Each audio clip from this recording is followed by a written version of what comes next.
Alright, this is the Columbus Drive Road crossing in Tampa, Florida. Yeah, this is located on a CSA spot off of Lakeland side.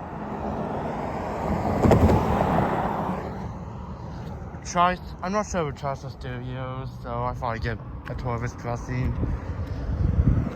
Not sure if casinos will stay. But let's get this in. So, here we've got a Lincoln Industries cantilever. And we got Safe Trend 12x 24-inch lights. Cantilever's got 4 pairs. Mazda has 1 pair, so that's 5 pairs in total. And we got a Safe Trend base. Got a Safe Trend gate mechanism, and we've got a General Signals electron belt. I'm not sure if that's a Type 1 or Type 2. The gate lights here would be the LED gate lights. I assume they're LED. I'm gonna shoot my other signal now.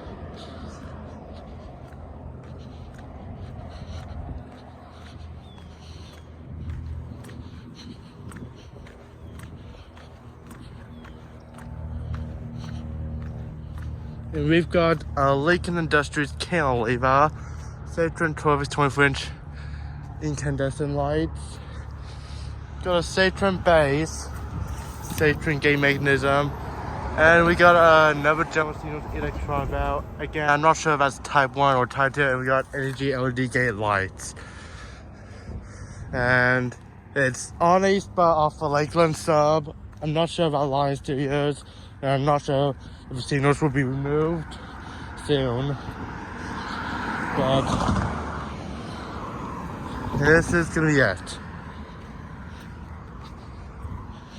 Also, I believe they've replaced half of the crossbuck right here. We've got the right side crossbuck there on the crossing, but the railroad part does not, which is actually very unusual. This is my first time seeing this. Oh, looks like that one of the lights there is actually a Modern Industries incandescent lights, but the rest are Safe Trend. Yeah, I believe that's Modern Industries or WCH on the top cantilever on one side of the brackets. But this is gonna be it.